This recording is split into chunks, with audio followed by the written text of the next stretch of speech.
Health-wise, I'm doing good. I had a rib problem the past week. Man, I don't know what it was. Overextended something. I don't know. But I felt like I just Googled all kinds of shit. Appendix burst, yeah, liver damage, kidney damage, all kinds of shit. And it just told me to fucking drink water. And that's what I've been doing all fucking week long, drinking water. yeah, Laying in bed, putting an ice pack on there, and all this shit. Um, so yeah. Uh, the rib problem. I don't know what it was. I just like overdid something. I don't know. hmm Something just it just felt like it popped, and every time I stretched it, I was like it. Yeah, I heard a pop in my sternum because I cracked it, and like I just went into stretch mode and did all kinds of shit. So I'm fine now. Everything is good. that's good. Um, the Mojaro shot is it's all right now. Hmm I think I'm losing weight actually. Mm. It's working. Wow. I haven't eaten anything. I don't eat anything in the morning anymore, and then when I do, it's like later on in the afternoon. It's like a bite of something, and then I'm like, all right. And then late at night, here I am with the gummies, with the what are they called? Gummy bears. With the gummy bears. So yeah, um, like yeah, I think Mojaro's working for the 10 milligram. Yeah, Um, and even if I'm getting nauseous about it, then that's fine. We're gonna do all right. How's everything to chat? Let me know how you guys are doing. Um, hope everybody's okay. Before we start, hold on a moment. I had to like charge the phone real quick. Okay. All right. Mel says she's doing good. Leanna says she's doing great. All right, everybody's doing great. Jane is liking alive. Everybody's doing great. All right, cool. Let's start this show. Let's do it. Ready for the show to start. It's coming. It's coming now. Sorry about that. All right. All right, let's go. Welcome back to my third place podcast, the second week of January, that weird, quiet stretch of the year where the decorations are coming down. The calendar is technically new, but life hasn't fully booted back up yet. This is the part of January that always feels the same, no matter what year it is. You've had your Christmas presents long enough that they're officially yours now. The box is gone, the batteries are half dead, the instructions, they're lost immediately. Jane says my jaw's aching after my youngest smashed his head in it when I try to catch him from falling. What the fuck? hmm What? Ow, ma'am. Okay. Oh no, I'm sorry to hear that. Hope is put some ice. Put some ice on that thing. Back in the day, this was the week you went back to school and flexed just a little pure show and tell energy, bragging rights, comparing consoles, games, bikes, cards, skip it, arguing over who got the good version and who clearly got robbed by Santa. Right. And then slowly, some of those toys stopped working. Some broke because you played with them too hard. Don't play with your toys too hard. Some got forgotten because you were glued up to your new video game console. Try not to play with your games too hard. That's all. That's all. Jane, what? Hey, if you play with your games too hard, you have a problem. Please don't play with your games too hard. They're new. They're brand new. Like not one of them are flexible. Not all of them. Well, back in the days, they weren't all that flexible. We didn't have like Chitara splitting her legs and stuff. No, Hell nah. just be mindful for your games, for your hard, for your parents' hard-earned money on these toys. You know, Master of the Universe, Thundercats, GI Joes, all of them. hmm Um, and then once the weather finally broke, and you were back outside riding bikes until the streetlights came on, cutting through neighborhoods, hanging out by the abandoned creek your parents specifically told you not to go near, convinced you were just exploring while absolutely doing something you'd never explained correctly if asked. Uh, That's the energy of this week. The magic hasn't disappeared, it's just settled in. And tonight's episode is what sticks after the hype wears off. Because once the batteries die, the trend passes and the group chat moves on, what's left? That question kind of runs through everything we're talking about tonight. Jane says this isn't getting any better, Evo. Flexible? Man, I mean, you have to be flexible, you know? Like, you're holding on to your toy for dear life and just like you're stretching and pulling and you know like remember when we had to put when we had those little thumb puppets and we like stuck our fingers in them, our thumb. He's lost it, he's done with, he's no more. I just can't. Jane, this is welcome in, Jane, welcome in. I just came back.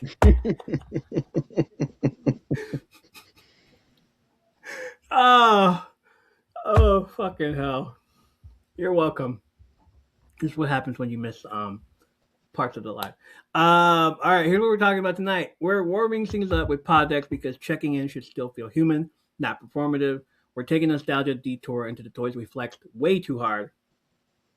Sorry. And which ones actually earned their place in memory. We're digging into comic halls, Fortnite doing South Park things, and 3 nights in Vegas at CES, where the future shows up loud, flashy, and slightly overwhelming. We're talking about what we've been watching and why certain stories hit harder than others. We're breaking down 6 N64 games with great stories fans still love, and because some narratives age better than we expected. And we're going all in on all spoiler conversation about Stranger Things finale and the whole Conformity Gate discussion. All of it ties back to the same idea: what survives once the excitement fades. That's kind of what M3P has been always about. And if this is your first time here, welcome to my third place. Not home, not work, just a place to hang out, reflect, and talk about the things that shaped us. Every week, we pull up a chair in our corner of the internet, not to escape life, but to make sense of it together. We talk about the things we love and the things that shaped us, movies and TV, from comfort rewatches to brand new chaos. Pokemon halls cracked open with the same excitement we had in '99. Comic books fresh off New Comic Book Day, Marvel Rivals matches where we break down builds, lore, and those why was that so hard moments. Wrestling, music, fandom, and the everyday stories that sneak up on you and stick around. It's part review show, part fandom hangout, part running diary of a life still in progress. Rooted in '90s and early nostalgia, but not stuck there. Less about escaping the past and more about bringing the best parts of it forward. The feeling of a Friday night at a blockbuster, the Pokemon pack that somehow feels heavier than the last one, a mixtape that only makes sense to you because it reminds you of them, the streetlights coming on, knowing it's time to head home, but not quite ready to end the night. So whether you're here to live in the chat or listening on the go, welcome to the M3P Vibe, where community, creativity, and shared memory collide every single week. And for the day one listeners, you already know what we do. Joining me tonight, bringing second week of January energy, post-holiday clarity, and the wisdom of someone who definitely had at least one toy break by now, because too flexible. The Reese's the Reese's historian, the after-school legend, still knows the best shortcut home. Mm. Greg, welcome in. What's that? Welcome back, What's brother. that? What's that? What's going on, man? What's going on? Menace is laughing in the house. Quick housekeeping: follows on Instagram, Twitter, Blue Sky, TikTok, and YouTube for live stream clips and bonus chaos. Don't mind the bells you just heard in the background. It's the church.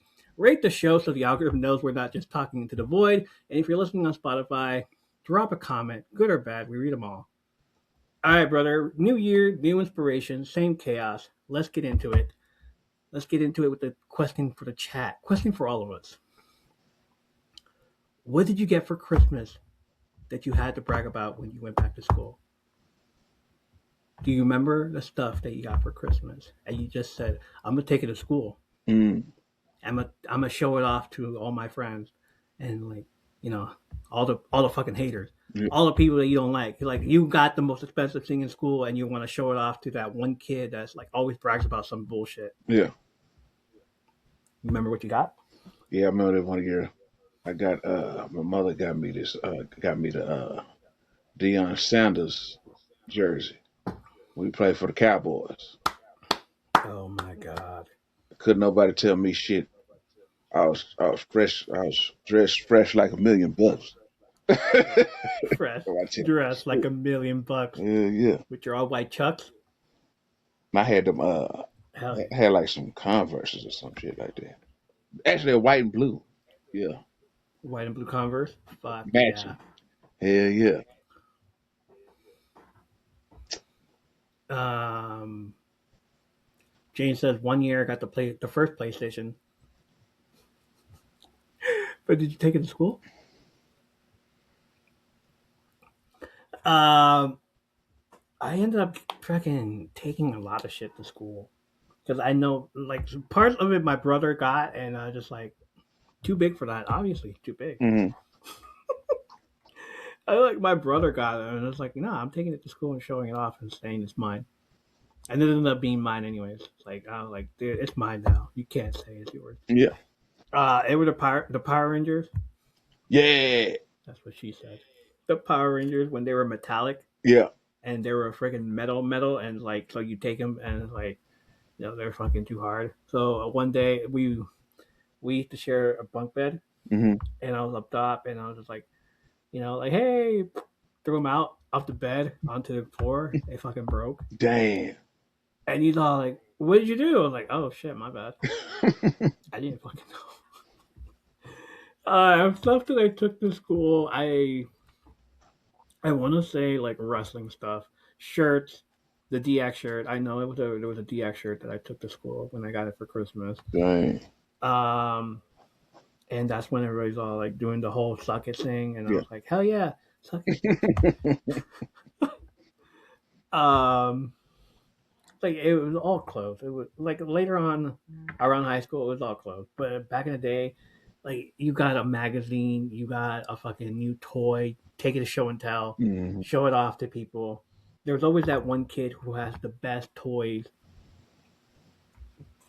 and I'd be like, "That's cool, man." Like yeah, that's cool. And we were like, "How much was it? How where'd you get? There's no way you got that already. Not out yet." May Fanning knew somebody. No, he doesn't, motherfucker. You stole it.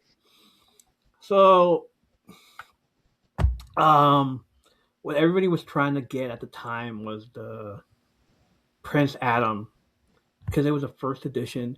Nobody has ever seen it. Nobody's ever got it, and my stepdad fucking bought it. Yeah. And I opened up for Christmas. There's a picture of me holding him, and I was like, "That's the only proof that I'll ever have that I had a Prince Adam Yeah. white shirt, all that stuff and everything." And I'm just like, "Hell yeah!" So I took him to school. So like, hey, look what I got, Prince Adam. I was like, "No way!" I was like, "Oh yeah, yeah," because everybody was into Master of the Universe at the time. Yeah. Either GI Joe, Master of the Universe, Thundercats, or He Man, or yeah, Master of the Universe. What else was there? There was some other toys, but I forgot which ones. Oh, the wrestlers one. Hmm. So, yeah, those were fun at the time.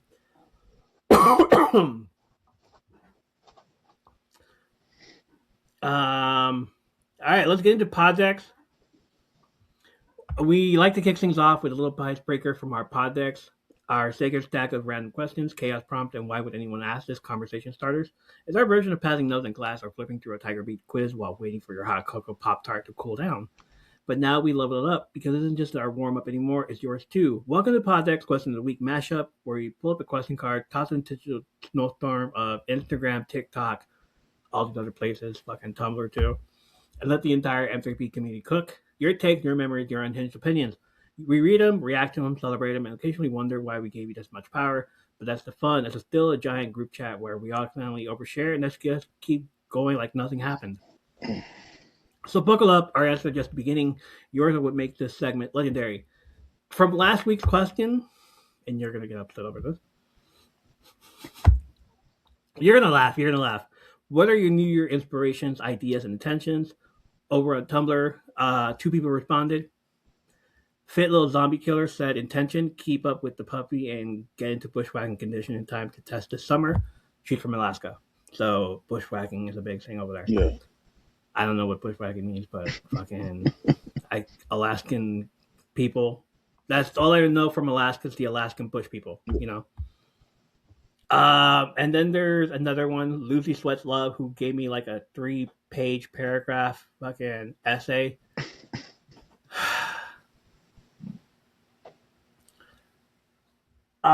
Lucy Sweats Love says, "Mine is to listen to a song from every genre. It was meant to be just a fun way to listen to music. I never would have otherwise. But I'm only a week in and it's already made me cry. Strengthened my understanding of myself, explored my values and philosophy, stoked my motivation to learn, and made me genuinely excited to do something. Gives me something to look forward to. All without adding pressure to do anything at all. It's been wonderful." So I made the mistake of asking a follow-up question.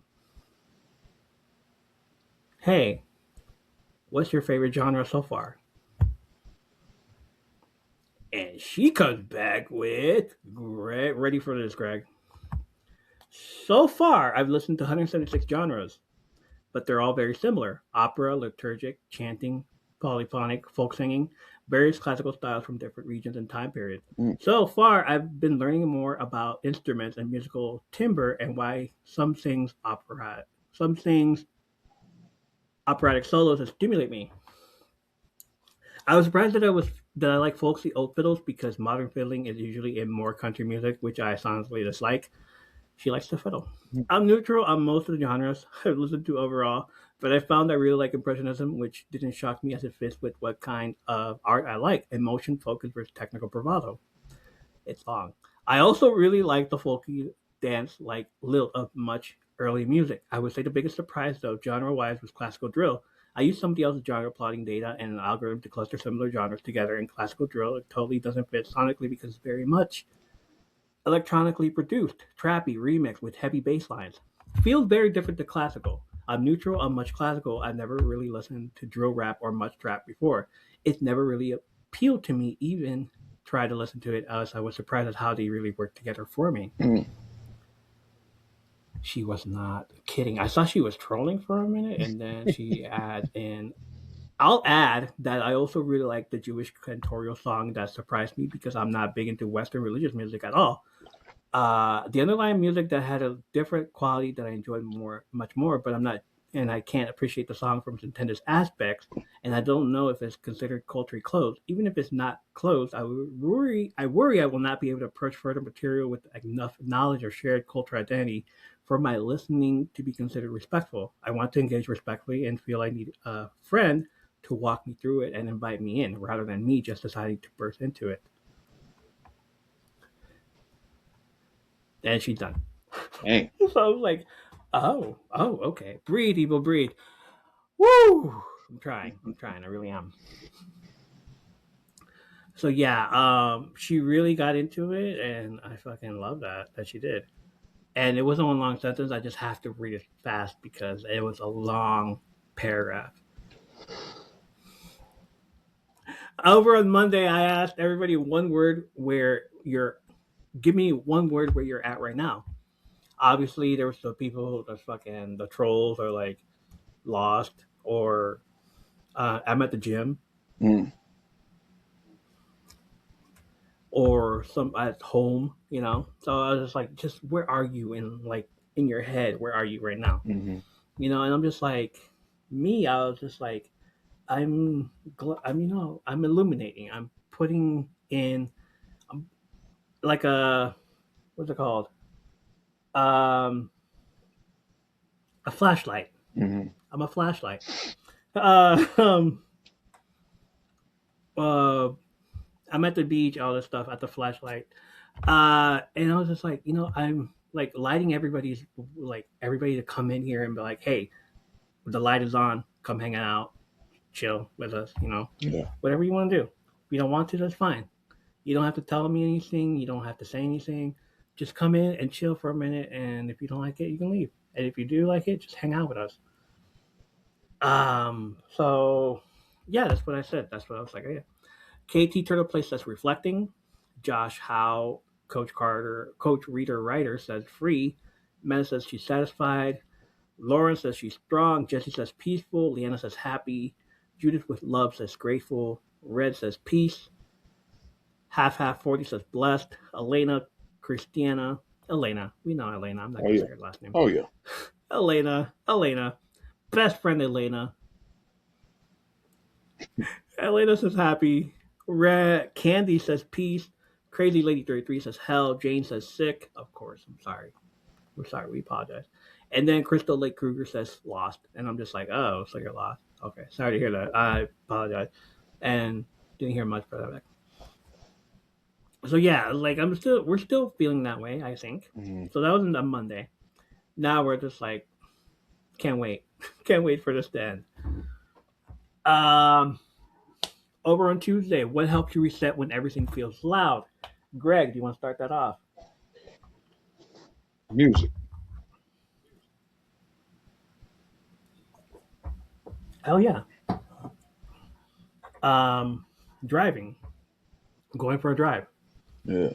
um, playing games, playing video games, um, listening to music, of course, trying to talking to friends, streaming, being by yourself right here.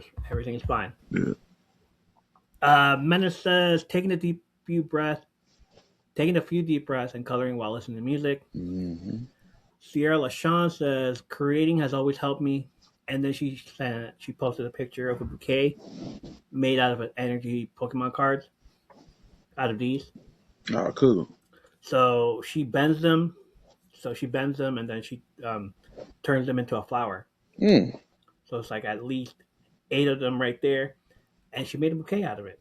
And I was like, hell yeah, dude, that's you're very creative. I love that. Gypsy Boss says the country. Josh says boxing and writing just works for me. It clears my head in a way nothing else does. Mental health is no joke, and sometimes you gotta go through the body to get to the mind. Jay says, I think I answered the paragraph on this one. All right, hold on. Elena says music and meditation. Crazy Lady 33 says music. Leanna says music therapy. Red says a hot coffee and just watching someone I enjoy, like a friend's live on TikTok. Mm. And then here comes Jane. Definitely music and to drive to my dad's farm up on the mountain or on a beach and just breathe and just be real. And just be. Feel good movies and to go out and take pictures of the nature also sometime. Oh. It wasn't that long, man. You're good. Hmm. All right. I only asked 3 questions. What's a win that wouldn't look impressive to anyone else? Jane. Jane says that I'm still standing because most people in life really don't know the full extent of what I've been through and going through because I'm a very private person and doesn't want to be a burden to anyone.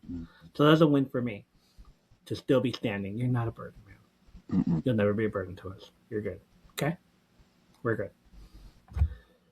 Mena says being able to not let people make me lose my cool. She's doing good. She's doing good at that. Yeah. Especially after last night. Judith says Shit. she didn't lose her cool at all. She didn't lose her cool at all. No, none of them did. Like, oh boy. Shit. Uh, Judith says not everything deserves my reaction, but instead find a solution. Yes. Just it was just a bad day. I'm sorry, miss. Don Smith Hall says 40. What's the win that wouldn't look impressive to anyone else? That she turned 40, I guess. And Brooklyn Barbie 13 says getting to work by myself. That's great. What's a win that wouldn't look impressive to anyone else? I don't know, man. What's a win for you? I would say survival. Survival, yes. Do Like everything. Do it's everything. You know what I'm saying? This, these past few months, yeah,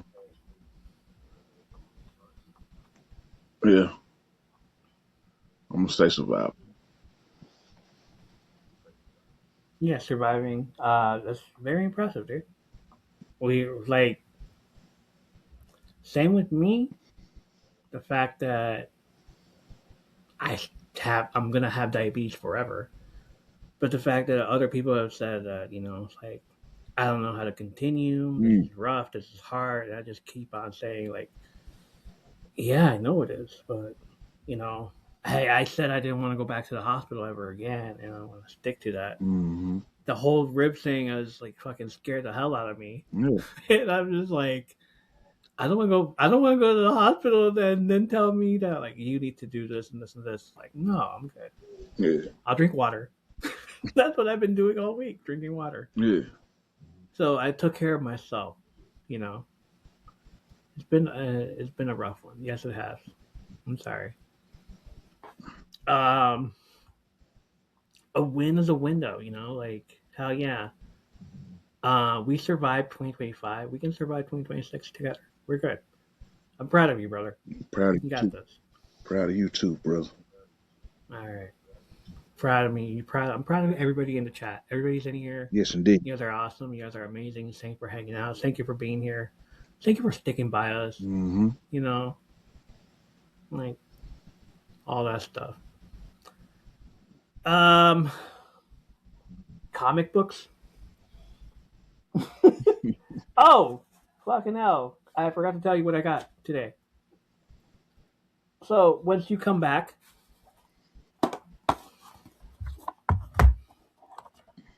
Oh shit. Hell yeah.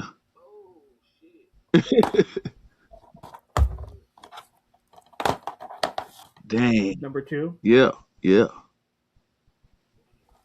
and number three, Yeah. all for $5. That's what's up. And then here's my favorite part: The Sandlot, Ooh, yeah, buddy. all on DVD. That's cool. And they have stuff which we're gonna. Greg's excited about those. I know he is. Like, but once we get back on here to do this, we're gonna do these. We're definitely gonna do these. So I bought them just so I can watch them, and just so like we can like do them together. Obviously, I'm gonna look at the back and the special features on these. So yeah, once you get back on here, we're gonna do these movies. Okay. And I was trying to look for the Last Dragon, couldn't find it, Damn. which I'm upset about. Yeah. Eventually I will. Got three, not three. I got a bunch of comic books and all number ones, which I'm gonna do a special TikTok about that because why not? Mm-hmm. I showed you one book last week, which was Casey Jones. Yeah. Um, so that one, the only one I'm gonna talk about. Casey Jones number one, written by Alex Pagnadel, art by Amanke Nahopan, Mm.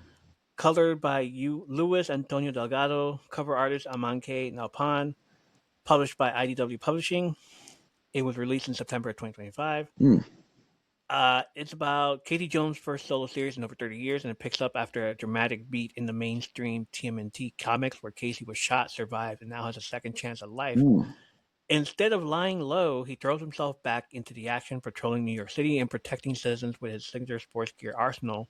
But trouble looms. A new strain of mutagen is warping the city's mutants, and a brand new villain is threatening Casey's world and belief. Why you should read it? It's finally giving Casey a full solo spotlight after decades of a supporting character makes this a landmark issue, especially for fans. The story balances gritty street level action with emotional stakes. Colleagues like April O'Neil and Raphael are concerned about how hard Casey is pushing himself. It's perfect for fans of vigilante tales, mutant city chaos, and classic TMNT character energy. Other books that I got was Sorcerer Supreme number one, at the end 2099 number one, which is Spider Man, Nova, Red Hulk, all in 2099. Uh, what else? Marvel Rivals, two books, the same Mm. issues. Yeah. Cities of Heaven from last season of Marvel Rivals. Every season they turn them into a comic book, but it's like a season away, Yeah. season behind. Yeah. Uh, the Mary Sue by Boombox, and then I saw this and I was like, all right, cool, it's a wrestling book. Oh, cool. Let's do that. Let's see what this is about. Yeah. So I'm interested. I'm gonna do a separate video on these and tell you what's in them and why you should read them Yeah. and why I got them. Uh, the Hollywood Reporter has confirmed that Sebastian Stan is bringing the longtime Batman ally and villain to the big screen. It is confirmed that he's going to be playing Harvey Dent, Mm. but not Two Face, not yet. Oh, okay. So we're going to get like big, a big movie adaptation of Harvey Dent, Yeah. like lawyer up stuff and shit, but not Two Face, not yet. Yeah. And maybe it's because over on James Gunn's side, he doesn't want to do a Two Face movie yet. Oh yeah. So that's probably why I was like, you can't use the word Two Face Mm. at all. So Dang. you could use Harvey Dent, but you can't use Two Face. We'll do the Two Face stuff. Yeah. Like, all right. Yeah. Um, gaming, Fortnite doing South Park. Mm. Um, this week Fortnite dropped another wild crossover, and this guy already talking. January 9th, 2026, Fortnite launches South Park Boner and Chaos collaboration as part of Chapter 7, Season 1. Mm. This event runs January 9th through February 5th and brings South Park straight into the Fortnite world and not just in name. There's a free Born in Chaos pass right in the Fortnite lobby. It's 100% free, no V-Bucks needed, and players unlock 13 team rewards by completing South Park style quests and earning a currency called cred. Rewards include things like Backpack of Cred Back Bling, Terrence and Phillip Pickaxe, Cheesy Poof Rocket Ship Emote, Imagination Land Airship Glider, and more South Park flavored cosmetics. Mm-hmm. The pass itself doesn't include the main character skins, those are separate paid items in the item shop.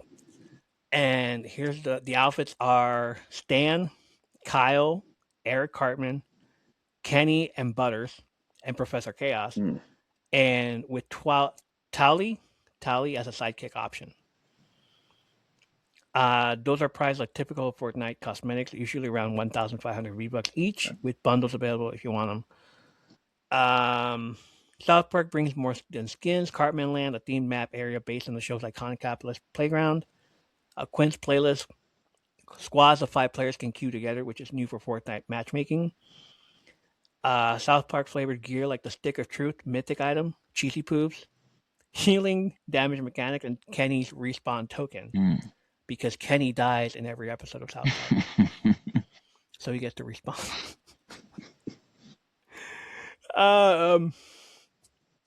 Back in November of 2025, Fortnite ran a month-long Simpsons takeover that included Springfield-themed map changes, skins like Bart Simpson, Krusty the Clown, and more, themed sidekicks and other items tied to Springfield lore.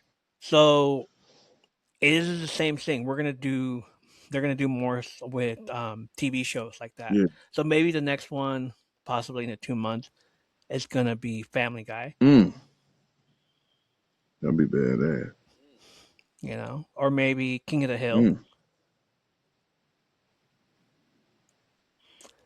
I don't know. What other TV shows out there? Cartoons that were good. Shit. Like that's the only cartoons that I know of. Like American Dad, but like I don't even think about that. Yeah. Like if they start doing like 80s stuff and 90s stuff, then yeah. Yeah, that'd be tight though if they did, but I doubt it. Oh, Master of the Universe.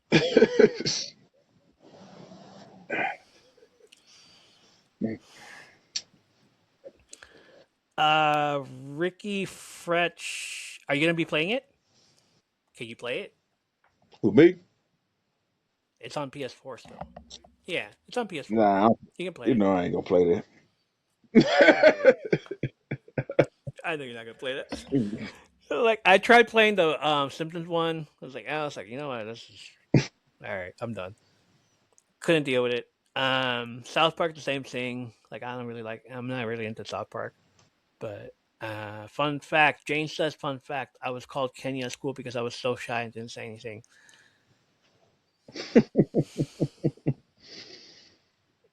Hope you. Yeah, I can see it because you wore them hoodies. There it Yeah. goes. Cover your mouth. Mm.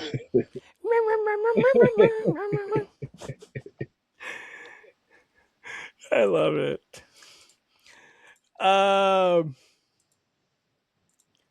we got Ricky Fretch from Comic Book News posted a story about six N64 games with great stories that fans love.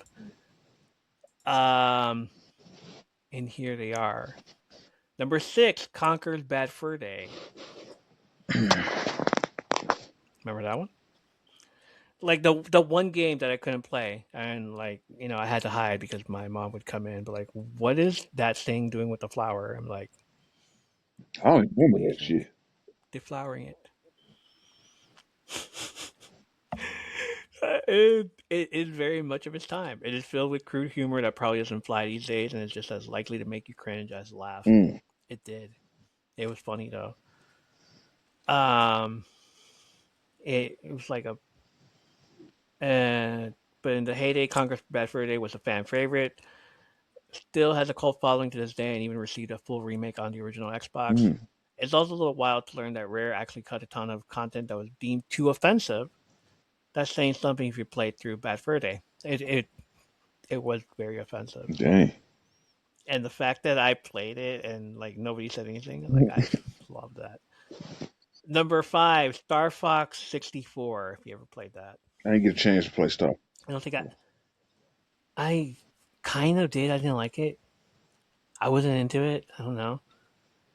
I guess the mechanics, Yeah. like this is two D, Yeah.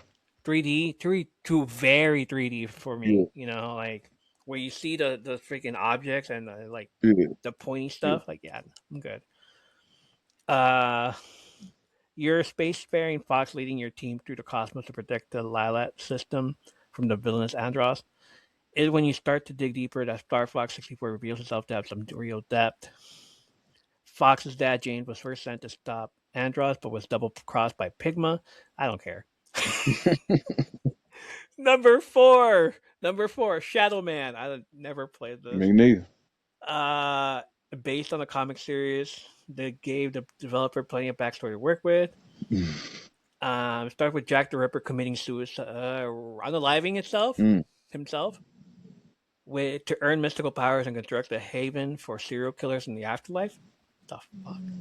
And things just keep escalating from there. It's one of the darker games on the N64, but it isn't just a gimmick. The team of Acclaim created something special that quickly became a cult classic. Um, Number 3, Ogre Battle 64. It looks like it sounds. Mm. It's a strategy game, but it's like very, very 2001. Yeah. Very horrible looking. Um, 2D and all that stuff. Hey, Joe Money, how you doing? Welcome in. Number 2, The Legend of Zelda: Majora's Mask. This is after Ocarina of Time, and it didn't disappoint. But then again, it wasn't one of those great games. Mm-hmm. Ocarina of Time was a legend, was a freaking masterpiece, was epic, and then we get Majora's Mask, and it's like, okay, I guess we'll do this one. It's fine. Both Zelda games on the N64 stand out for their stories, but I'm only including one of them here to give more space for their other real great games. I prefer the darker take on Zelda that we got with Majora's Mask. It's basically a central time loop theme, allowing you to memorize NPC routines to optimize your day exploration. However, it's the tragic tale of Skull Kid that steals the show. Majora's Mask shows off Nintendo's ability to add depth to a storytelling that isn't a simple tale of good overcoming evil, and that nuance puts it above Ocarina of Time, a book. I don't watch anime, Joe. I'm sorry. Um, no, I don't. Like I tried, but it's like I'm not really into it. Paper Mario number 1. Uh, Never played this game, but I always wanted to because it's N64, and I've always wanted to play a Mario game besides Mario Galaxy or Mario Oh, the Mario. N64 Mario. Oh, the Mario World. Mario Yeah, 64. Mario 64. Yeah, Yeah. yeah. And then Paper Mario comes out, and it's like, oh, cool. And then it's like, nah, I don't have money for this. 2001. No, I'm good. It's all right. And by that time, we were all playing PS. PlayStation game. Like Yeah, it was switched off. it was so expensive at the Yeah. time. Gachiya Kuda. I just started watching the series Gachiya Kuda. Okay, what's that about? Still, Paper Mario served as one of the best introductory RPGs in the history of the genre. It made it easy to for younger players to learn the ropes, laying the foundation for a lifetime of great games. Similar to Star Fox, it's not the most inventive story ever told, but intelligent system packed full of so much humor and charm that instantly levitated above everything else in the system. Okay, where are we at? I'm going to show you something.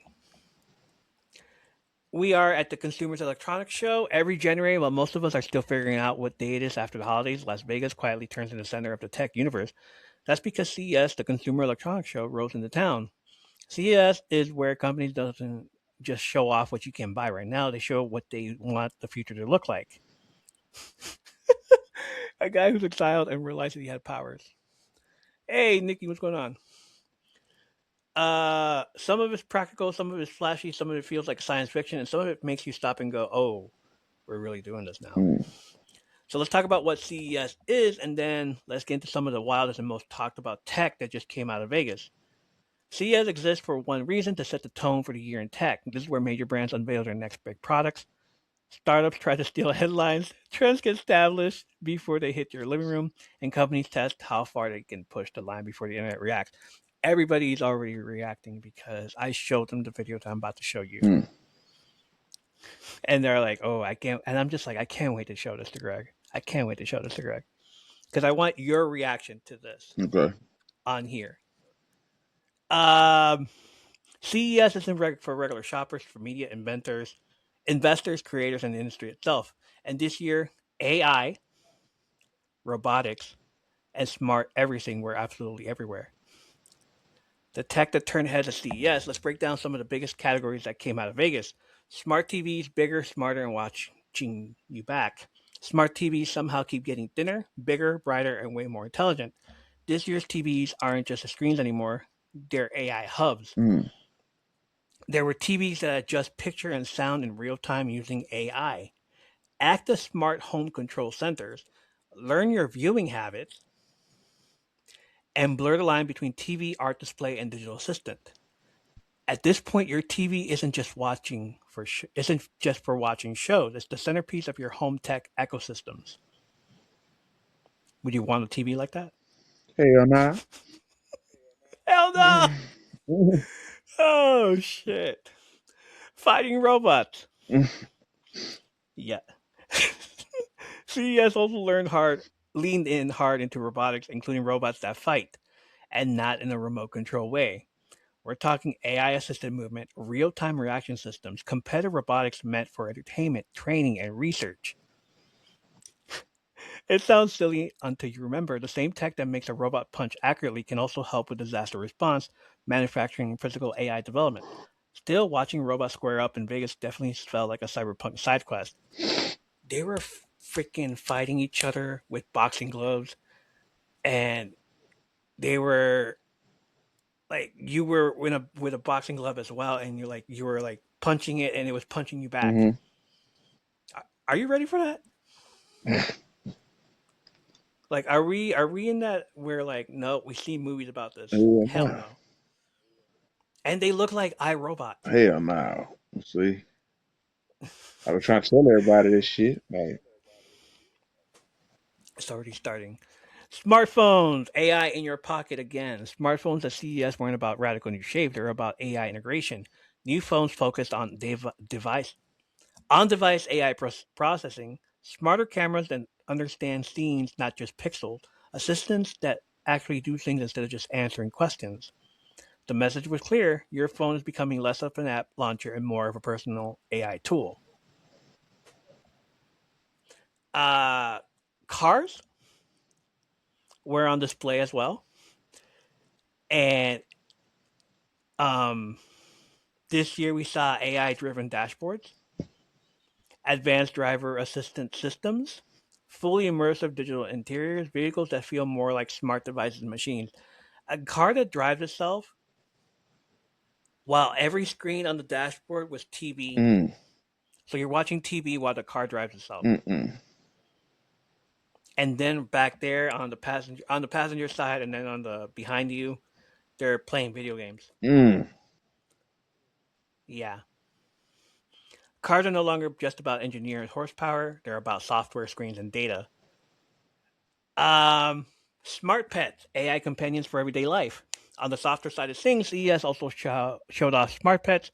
These aren't just toys, they're AI powered companions, interactive digital creatures, devices that learn, respond, evolve based on interaction. Some are meant for kids, some for adults, some for people who want companionship without the responsibility of a real pet. Yeah. It's cute until you realize how emotionally attached people can get to machines that remember them.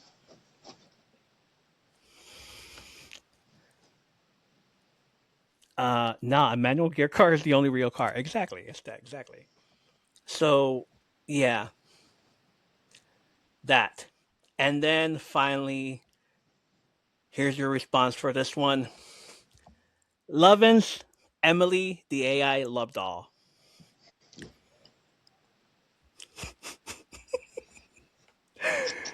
Lovin's unveiled an AI powered companion doll, and yes, it immediately became one of the most talked about things at CES. Emily isn't just a novelty item, she's designed to hold conversations, Mm. remember interactions, adapt her personality over time, sync with apps and AI systems.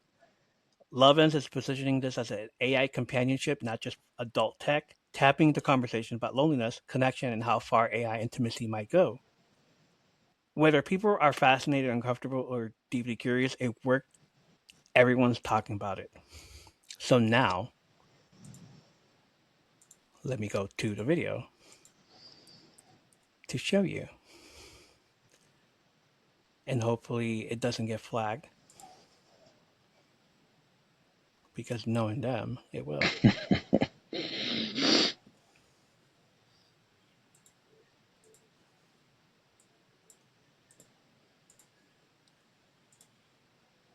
Share screen.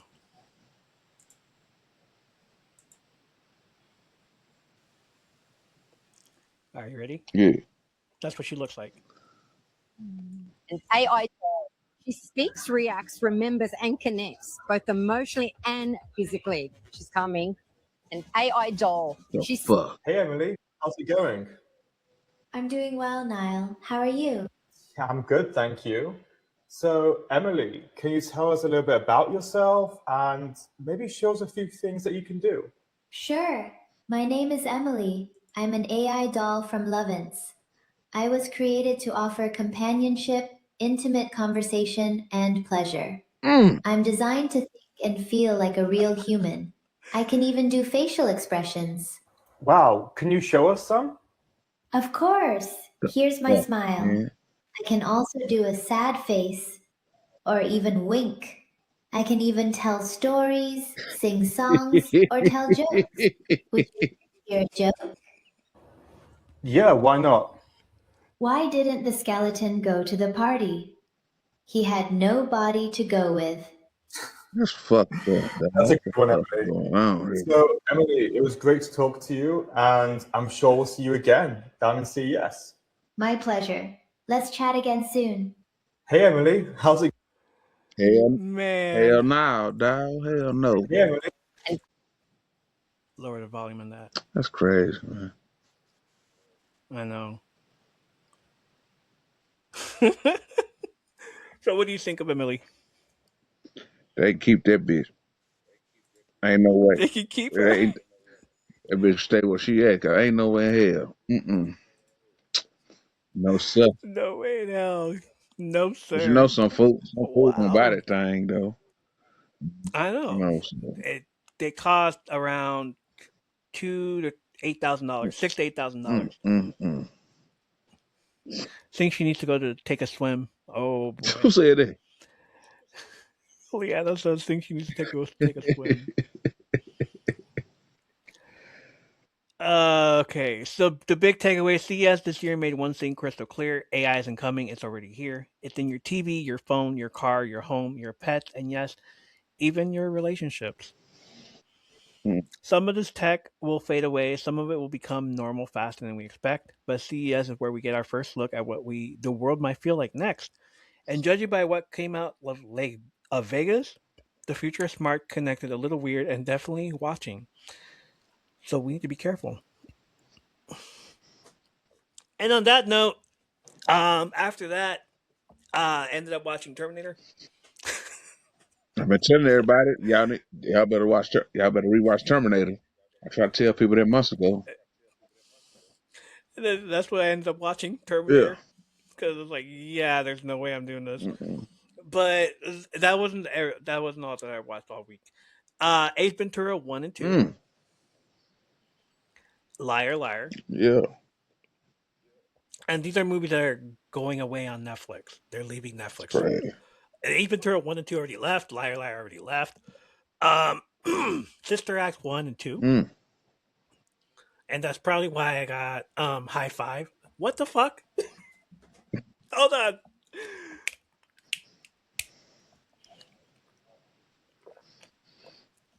And that's probably why I got Never Should Have Let You Go by High Five. Mm. Because I was like, I watched Sister Act 2. Yeah. I've never seen Sister Act 1. Damn. No, I've never. It was like, Sister Act 2, when it first came out, I was like, all right, I'll go watch it. Yeah. And I did. And I've never seen Ace Ventura 2 either. Dang. So this was like the first time ever. So I said, let me watch Sister Act 1. And I was like, oh, this is great. I didn't know this was what it was about. Mm-hmm. So Sister Act 2 came and I was like, yeah, that's my favorite. I love this fucking movie. Yeah. Terminator, and now I'm watching Hellboy before it goes away. Yeah. And, because they're all leaving. I'm just like, son of a bitch, this sucks. Yeah, what'd you watch this week? Even I watched I know you did. I've been on the Big Bang Theory all week. Okay. Because my Wi-Fi, my cable went out. Like all day one day. So I dusted off the old Big Bang Theory DVDs and watched them. Seasons 1 through 5. Okay. And then I watched Terminator 1, 2, 3. And by the time I got to Salvation, I was like burnt out. So I'm gonna keep watching Terminator though. Probably when I get back. What was Salvation? The fourth one? Yes. That's the one with John Connor. Christian Bale. Yeah. John Connor. Yeah, Christian Bale. Yeah. Connor, Oh yeah. God. When he flipped out on Twitter. Yeah. Those aren't that bad, honestly. Nah. Compared to Genesis. Yeah. And what's the last one? Dark Fate or whatever. Dark Fate. Yeah, that's the last one they made. And with Sarah Connor coming yeah. back. Those two were the worst ones, like, Genesis and Dark Fate. And it's like, what the hell is this? How are you gonna kill off Connor? John Connor. Yeah, it's still stupid. John Connor. Is it John Yeah, Connor? yeah. How are you gonna kill off John Connor? It was stupid. And nah, I didn't like it. Let's go back. Go back to those. You said Big Bang Theory? Yep. What season are you on? Right now I'm on season 7. Cause I switched over to HBO Max. Oh, right. Okay. Huh. Okay. So yeah, those were. I started watching The Rookie again. Because I think after The Rookie and if they bring back The Rookie, that's fine. I think after All American, I'm done with cable. Oh yeah. It's like if it wasn't for The Rookie, it's on Hulu. I can go to get it. I can go watch it. But like after All American, I'm done with TV. I heard that. I'm just gonna cancel my cable. Yeah. There's no reason for it anymore. Nothing's on. Except for wrestling, and even then, it's like I'm not going to ESPN. I don't blame you, shit. I haven't had cable in like a year. What did you think of last night, sir? I didn't see nothing. What? Yeah, cause I got home I was chilling with my boy. I was on that vodka last night. So I got home. I ain't seen nothing. I crashed. But I seen clips. I seen little clips here and there. Maybe I could go back and check see if I can see a replay or something. Okay. I ain't gonna lie to you. Yeah, I ain't seen none of SmackDown last night. I didn't either. I saw like because somebody else told me this. Becca told me this. Best friend Becca. Um, the streamers ruined it Mm.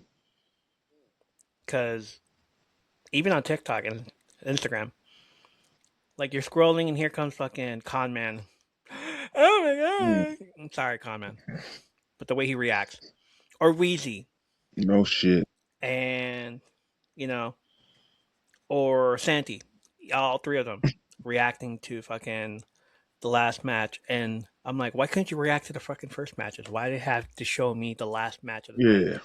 the main event? Yeah. And I'm just like, god damn it. Mm. And we're like, yeah, the streamers are ruining it. Oh yeah. Maybe if we stop following the streamers, I don't know. It sucks. It sucks that like that happened. And then like the entire night, I didn't want to watch it after that. I was like, you know what? It's 3 hours long. Yeah. I'll just skip through it. I'll watch the YouTube. Mm. Here's what happened. Here's what you missed last night. Mm-hmm. And then it was just annoying. Yeah.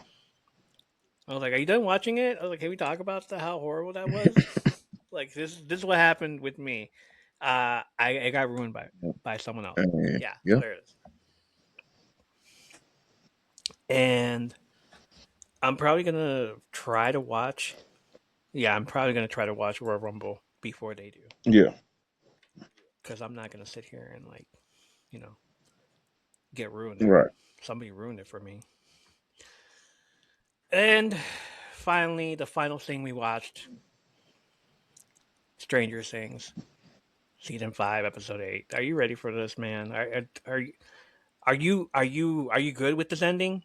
Are you conformed with this ending or not? I'm straight with it. You know what I'm saying? Like You're straight with it. I ain't losing no sleep over. Like, how some people are. The story had to come to an end. And It did. people can take it how they want to take it. Is 11 alive or dead?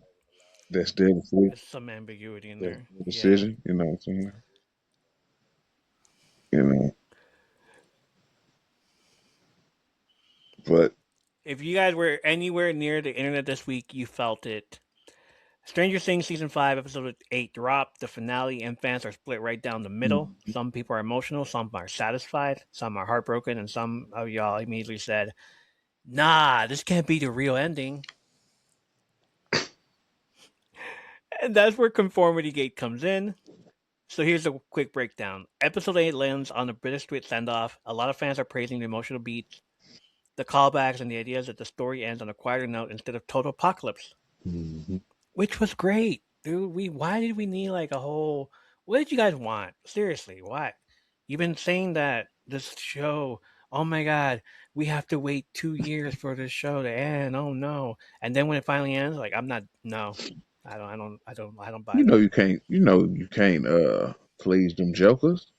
Them jokers worse No, than the IWF. Like, there's they're saying there are loose ends, weird details, and moments that feel off, and the internet did what the internet does best: is zoomed in. Yep, definitely felt it. I was hiding in the kitchen, so my boys didn't see me. I love it. Fans started pointing out the background details, color choices, scene transitions, things that felt just a little too perfect, and suddenly a theory exploded. What if the ending we saw wasn't real? The idea behind Conformity Gate is that the finale represents a false reality, an illusion that Vecna, Henry Creel, created a version of peace to trap everyone into accepting a fake happy ending that the characters and us, even us in the real fucking world here, were being pushed into conformity. TikTok ran with it, Reddit dissected it. People were convinced a secret episode was coming, a hidden finale, and episode 9, some next level mind game by the Duffer Brothers. Come on. Where's the episode then? Cause it ain't no fucking. Hey, Cause it ain't no fucking episode. it's January 10th. Where's the episode? This is like people that don't believe. I don't know. People that don't believe in That's stuff. crazy. A lot of fans wanted it to be true, not because they hated the ending, but because the idea of one last twist felt very Stranger Things. Mm-hmm. But then reality hit. Netflix came out and said very clearly, all episodes are now playing. That's it. Let me say that again out loud for everyone in the back that didn't hear me. All episodes are now playing. That's it.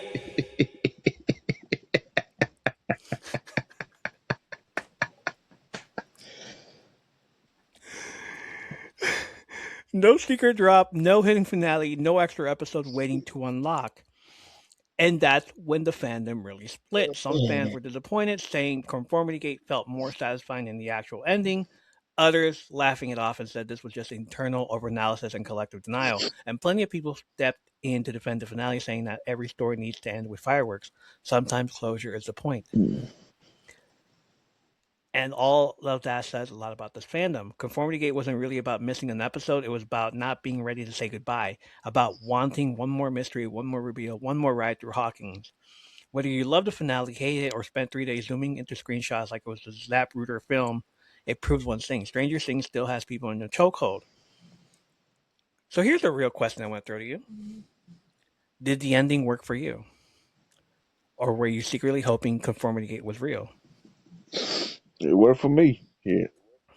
It worked for you. It worked for me It's too. time for the end. You know, it ended beautifully, in my opinion. You know. It worked for me. Yeah. Favorite episode was episode 2. I think it was episode 2. Was it the one shot Mm-hmm. of the war? Of Felt Like War? Yeah. Yeah, that was my favorite episode. Yeah. Because that whole shot was like, damn. And you're taking the kids with you too? That's fucking awesome. Yeah. That the kids actually, did it. It was like, oh, they paid attention to everything. Yeah. That's good. I think we're like a week away from doing this. I'm so glad Steve didn't die. The fact that, it was just like no previews of the guy, nothing in the preview of him, and you just assume, oh shit, we haven't seen him in the previews. He's dead. He's gonna die. Yeah. Oh my god, you guys can remember scenes from it? Yeah, that's why we watch it over. Yeah. And I'm telling you, I've been watching reactions, and when they thought he fell off that fucking cliff or whatever the fuck the thing was, people were losing their shit. I was too, man. Like, if I was at the movies, I would have been like, like, damn. And the fact that it was at the theaters is like, I bet everybody's clapping at the very end. Yeah, it was. Yeah, here they are. There they go. There they go. I looked at a reaction. They was cheering like a motherfucker. Leanna says, if y'all are wondering, I don't care that I hear about it. I'll still watch it. Yeah, I'll watch it too. Like, I don't care if you guys are like gonna. Jane says you have seen season 5 more than once already. I mean, if you've been around TikTok, you know the scenes already completely. Everybody's like going back and forth, going back and forth, going back and forth. And yes, I've already watched it twice because I had to like rewind and watch it again. It's like, no, there's no way. No, I didn't see that part. Oh, okay, cool. I didn't realize that 11's hand was twitching.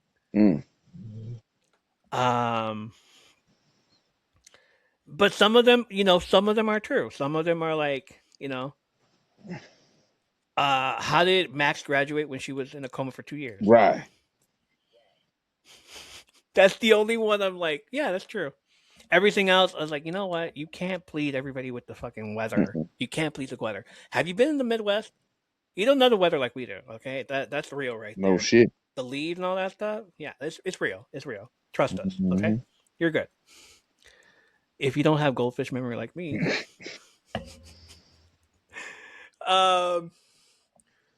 What else? There's just a bunch of stuff. Or where was Will when the whole thing was going on? I'm like, I don't care. I was watching a fight go on. I don't care where Will was. Where was Will? Having his own fight Yeah. with Vecna and 11. Helping 11.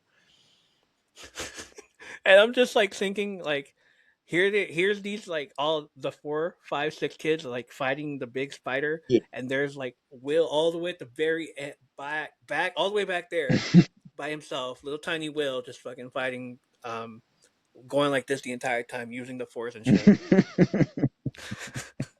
Fucking Star Wars stuff, like, and then his mom just like, she gonna look. She gonna have an expression on her face. fucking. I love her expression. When on Ryder, Over the years, well, I know the writer's expression has been like over the top. you should look at her stuff. Not even on Stranger Things, just in general. On the Golden Globes. In general, her expressions are crazy. Speaking Dang.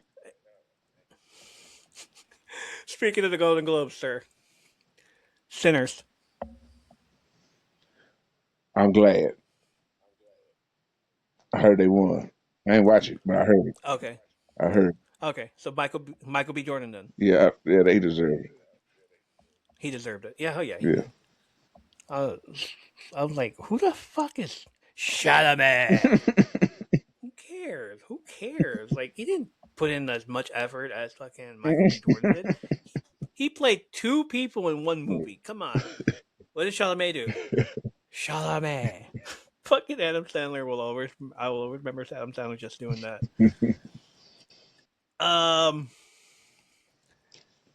So Conformity Gate. Yeah. So like, did the ending work for you? It worked for me. Mm-hmm. Like, did 11 die? Yeah, she did, or maybe not. You know what?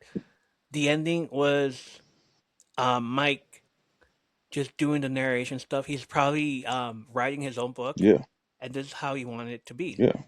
Like, he chose to believe that she lived in a New Zealand with 3 waterfalls.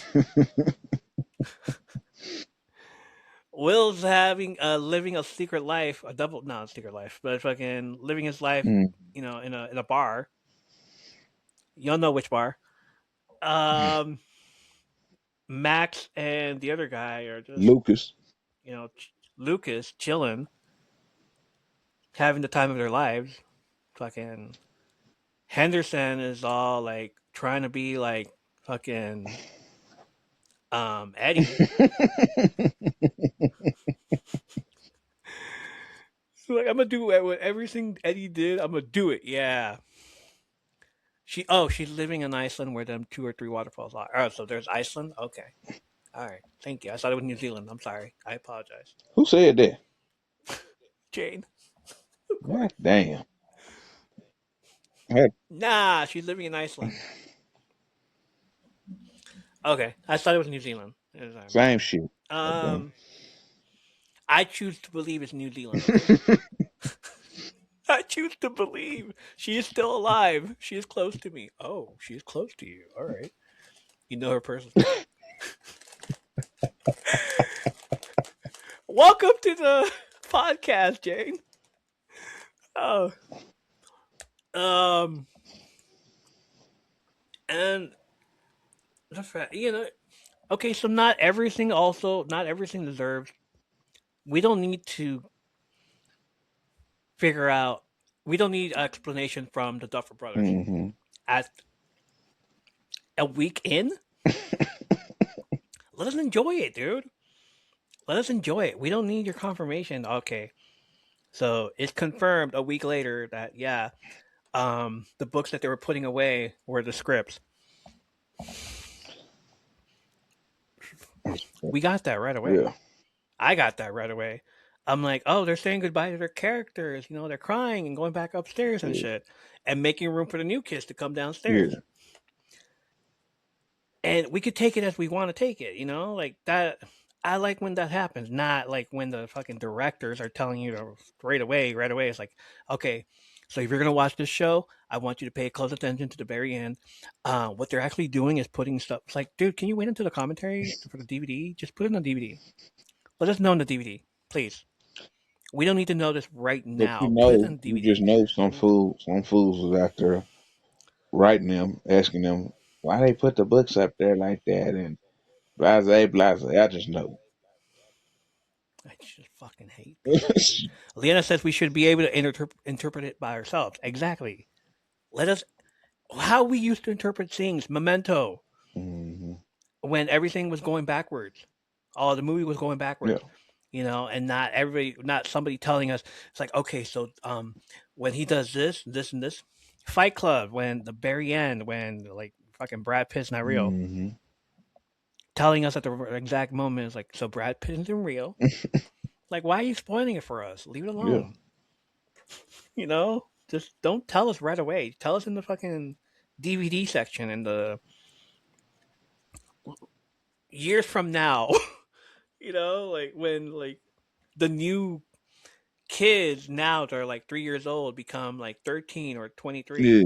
and they discover Stranger Things and before it goes away on Netflix.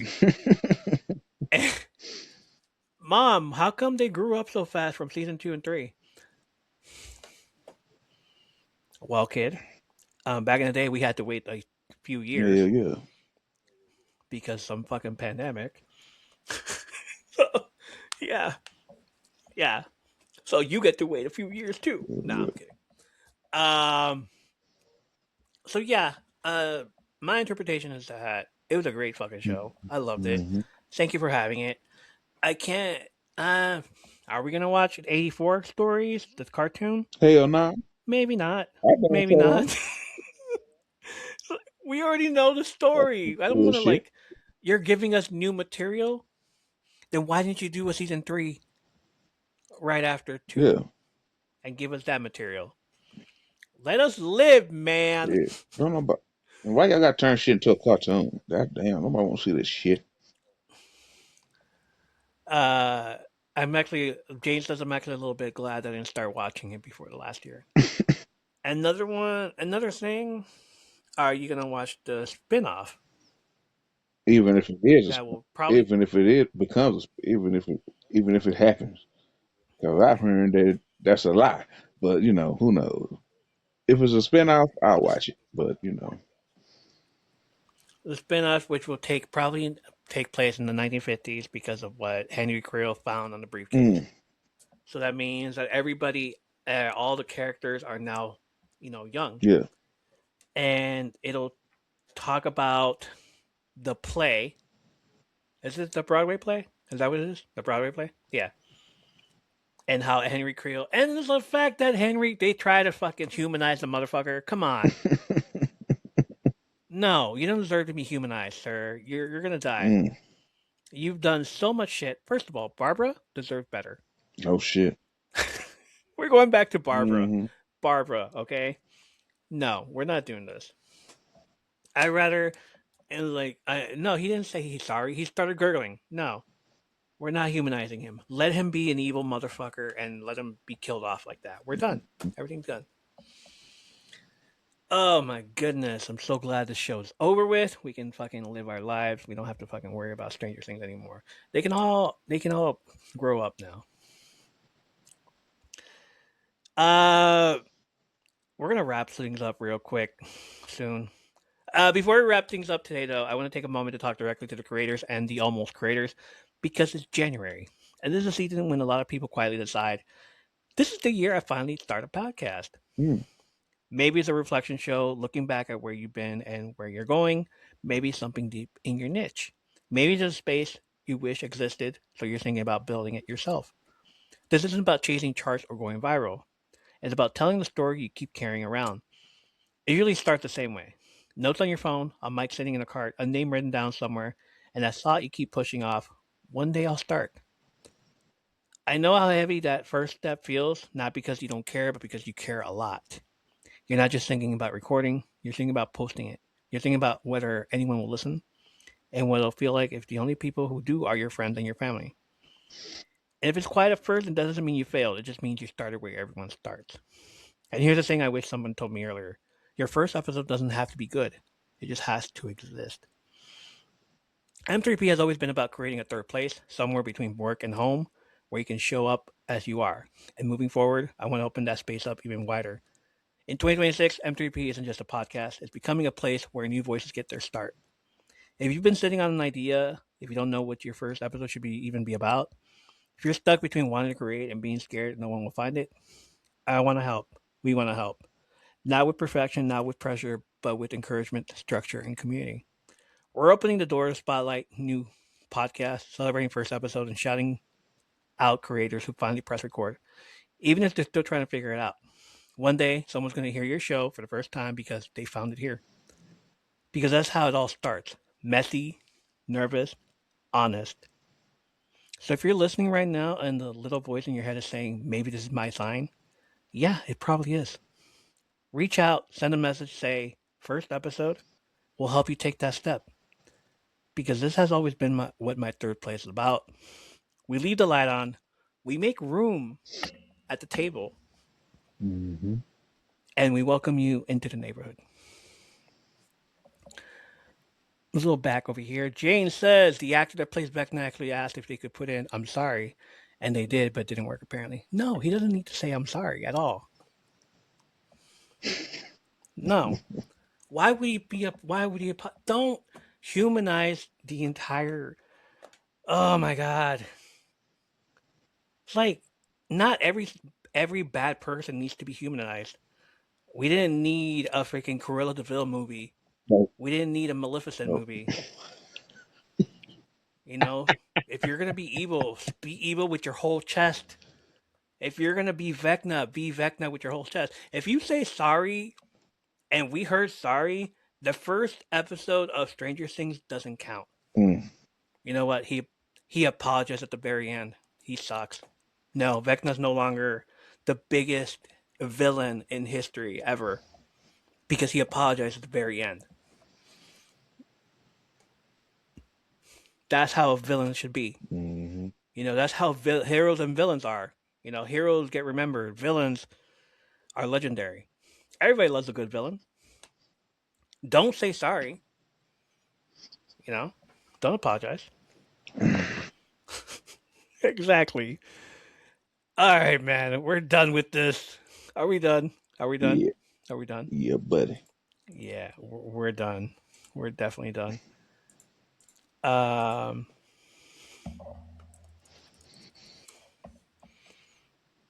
It's just all three of us. I love that.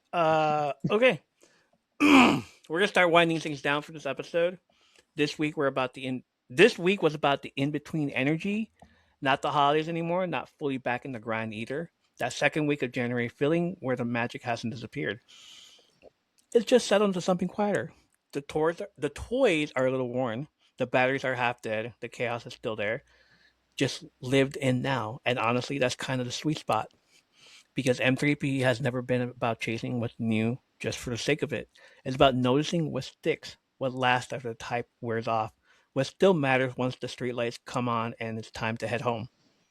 Tonight, we talked about nostalgia, conformity, stories that hold up, tech that feels futuristic, maybe, games that still hit, and why certain moments, whether it's a toy, a show, or a memory, stay with us longer than expected. Before we wrap, I want to shout out everyone who's been hanging out in the chat tonight. Leanna, Jane, Menace. I've had a lot of Stranger Things on my feeds lately, so I picked up some things here and there. You're still talking about it. Man.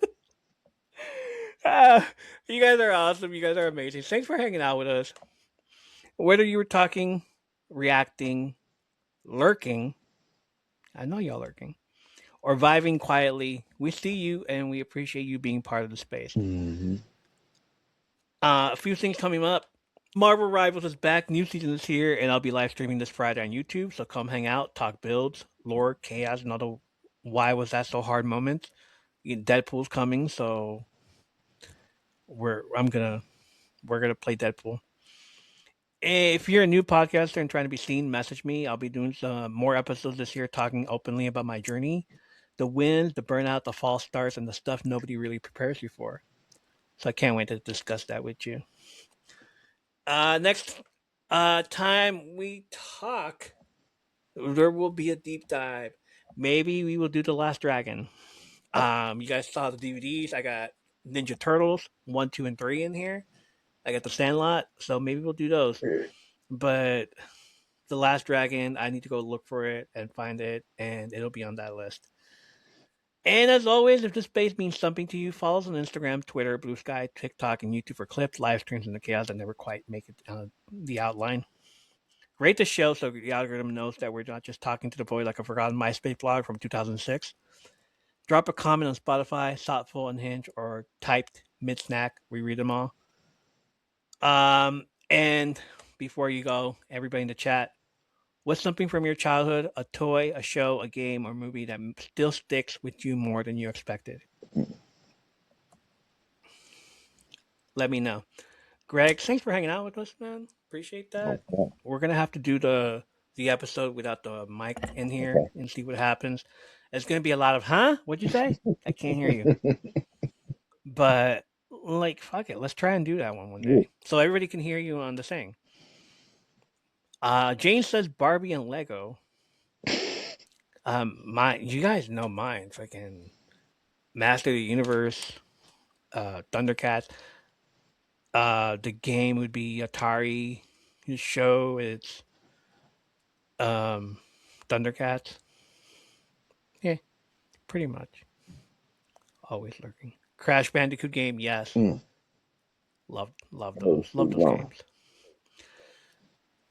Exactly. All right. Okay. Take a breath with me.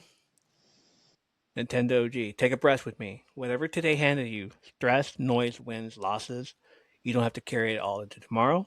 Thank you for spending this time here in my third place. Not home, not work, just space where we show up as ourselves. Menace says Monchichis? Excuse me? And Cabbage Patch. The hell is Monchichi? What's a Monchichis? The hell is that? Hold up, I gotta look for these. We're gonna stop the show. Monchichis. Sound like something you eat. Oh, it's like little. It's Labubu before it was Labubu. Who? Japanese stuffed monkey toys. But it's Labubu before Labubu was ever real. Okay. So Monchichis, huh? We're gonna have to go through that again. Okay. Thank you for spending this time here in my third place. Not home, not work, just space where we show up as ourselves. Take care of each other. Take care of yourselves. This is my third place podcast, where community, creativity, and a place where we leave the light on always come together. We'll see you next time. Have a great night. Y'all be safe. Me running to look too.